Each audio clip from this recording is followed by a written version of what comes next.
Program makan siang gratis yang merupakan program ikon dari Capres-Cawapres Prabowo Gibran sudah memasuki pembahasan atau sudah memasuki pembahasan tahap awal, Saudara, dalam rapat kabinet hari Senin lalu. Menko Perekonomian Airlangga Hartarto ini mengatakan bahwa Presiden meminta agar program pemerintah baru yang membutuhkan ekstra budget agar dimasukkan ke dalam RAPBN 2025. Salah satunya adalah program makan siang gratis.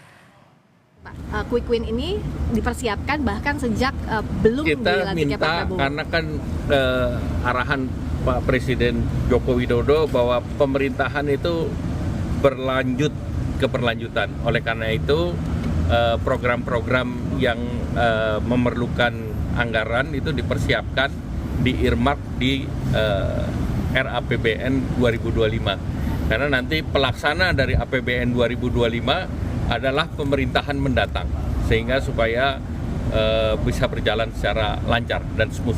Terima kasih. Rapat kabinet hari Senin lalu memasukkan program makan siang gratis dalam agenda pembahasan. Menko Perekonomian Airlangga Hartarto bilang bahwa sesuai dengan arahan Presiden Jokowi, program pemerintah baru yang memerlukan anggaran harus dimasukkan ke dalam RAPBN 2025. Salah satunya program makan siang gratis. Untuk membahasnya, saudara, kita perbincangan hal ini sudah bergabung di Kompas Petang hari ini ada Deputi 3 Bidang Perekonomian KSP Edi Priyono dan juga Direktur Eksekutif Lingkar Madani Bung Rey Rangkuti. Selamat sore Bapak-bapak, sehat selalu. Sore. Oke, saya ingin ke Pak Edi dulu ini. Pak Edi, soal makan siang gratis ini masuk di dalam RAPBN 2025 yang dibahas di Kabinet Pak Jokowi. Ini sebenarnya kenapa begitu bisa masuknya di RAPBN? Padahal kan kalau kita lihat juga belum ada pengumuman resmi dari KPU terkait siapa yang menjadi pemenang gitu.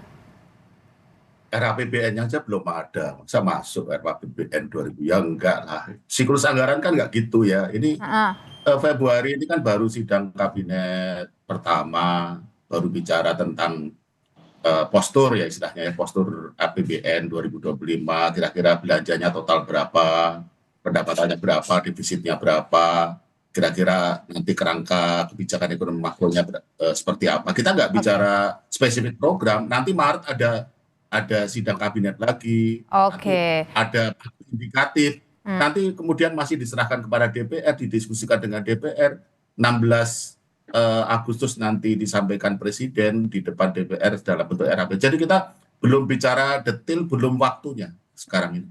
Dan Bapak Presiden sangat memahami itu. Tapi kenapa menteri-menteri sudah bicara soal anggaran itu, Pak? Ya, tanya ke beliau-beliau. Jadi ini artinya belum ada pembahasan sama sekali?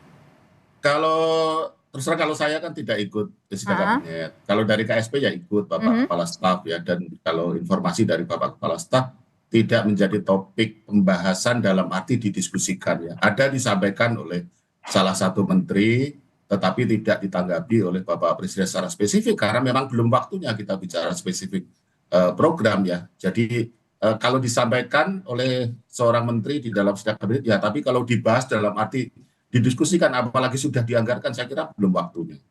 Saya ingin ke Bung Ray. Bung Ray, bagaimana Anda melihat ini para menteri sudah bicara soal program dari Pak Prabowo dan juga Gibran, padahal belum juga ada pengumuman resmi? Ya, gimana lagi ya? Satu bilang A, yang lainnya bilang B, yang lainnya bilang C gitu. Tapi kan pola komunikasi yang seperti ini sudah sangat maklum bagi kita kan, khususnya di style Pak Jokowi yang seperti sekarang kan. Anakku nggak bisa nyalonin karena usianya sekarang ternyata nyalonin kan, dan sebagainya. Jadi kita paham lah model komunikasi Pak Jokowi ini kalau mendapat resistensi dari publik, dia lempar bola ke sana kemari kan gitu. Seperti sekarang misalnya, itu belum dibahas ya. Memang detailnya belum dibahas, tapi hal itu sudah diwacanakan, dikemukakan di dalam rapat rapat kabinet pertama di 2024 kemarin yang lalu kan. Soal detailnya, belanjanya, macam-macam itu memang belum gitu, tapi itu sudah dikomunikasikan. Dalam kerangka itulah kemudian orang bertanya-tanya, bagaimana kok Presiden bisa mengintrodusur satu program di mana rekapitulasi perhitungan suara belum berhenti juga. Karena ini kan masih bisa terjadi lonjakan A dan B gitu hari ini, dan saya kira dalam 2 hari ini misalnya kita dikejutkan oleh lonjakan suara yang diterima oleh salah satu partai atau dua partai, dalam hal ini PSI gitu kan, di mana kita merasa bahwa PSI ini kalau menurut quick count dan menurut exit poll dan seterusnya itu dan survei juga umumnya rata-rata di 2,8 tapi sekarang sudah 3,11 gitu. Apa yang ingin Anda garis bawahi di sini soal makan siang gratis ini? Enggak, kalau soal makan siang gratis itu kan sesuatu yang nggak ditolak, ya karena itu memang udah programnya. Yang jadi masalah kita itu adalah mengapa terlalu terburu-buru dibicarakan di sidang kabinet, meskipun itu tidak pembicaraan yang sangat serius gitu. Itu seperti melampaui apa yang akan menjadi keputusan KPU nantinya gitu. Apakah itu bagian dari tekanan kepada KPU atau menekankan bahwa kemenangan ini sudah mutlak dimiliki oleh pasangan paslon 02 dan seterusnya itu kan itu pertanyaannya gitu. Jadi bukan soal makan siangnya.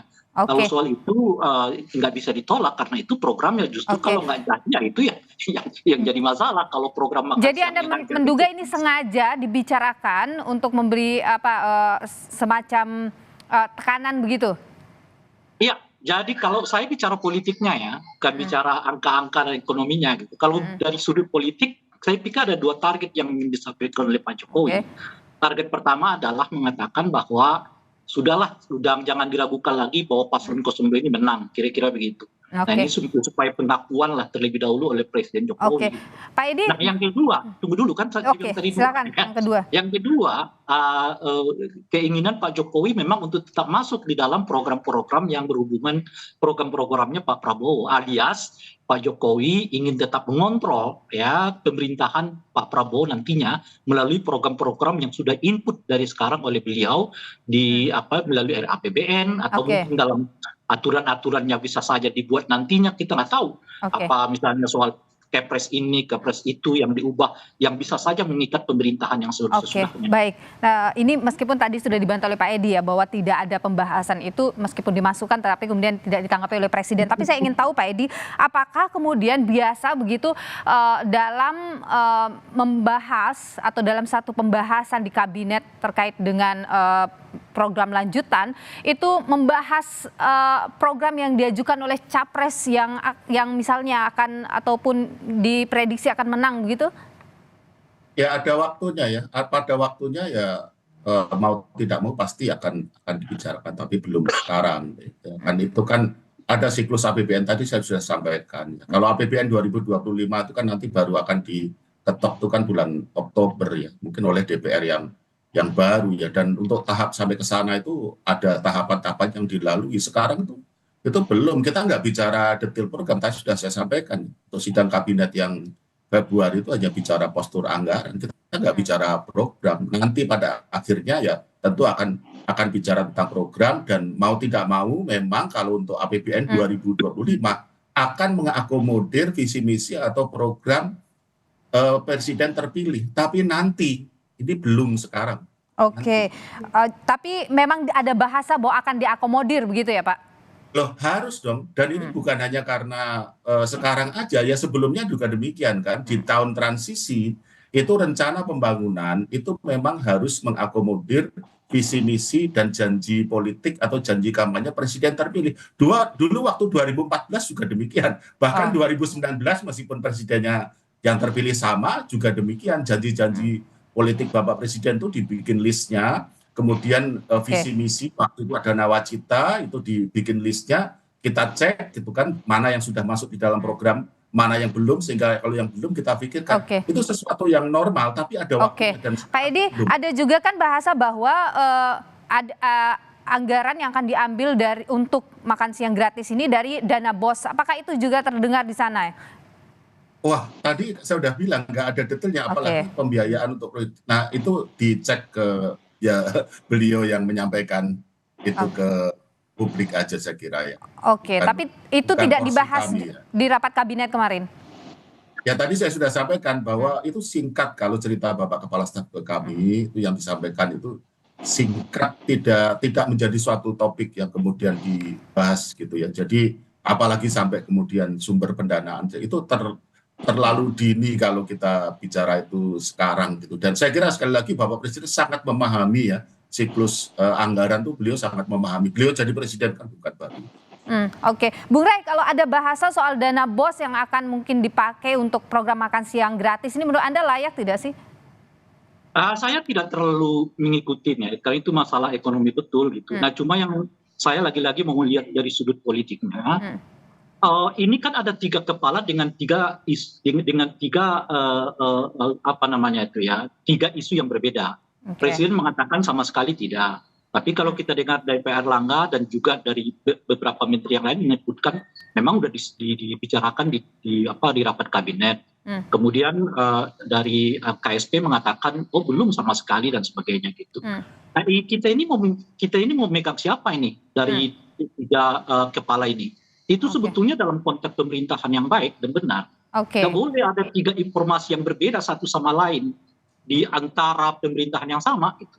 Kalau kita mendengar tadi misalnya penjelasan Pak Erlangga dan memang dia Menko Polhukam, Menteri Ekonomi gitu, itu kelihatannya sudah sangat jauh pembicaraannya, ya, termasuk di dalamnya kan angka-angka 15.000 dan sebagainya. Artinya mungkin sudah dihitung soal potensinya, cuma mungkin karena ada reaksi dari masyarakat yang begitu luas, ya dalam konteks soal etik bernegara karena belum selesai dinyatakan untuk ditetapkan.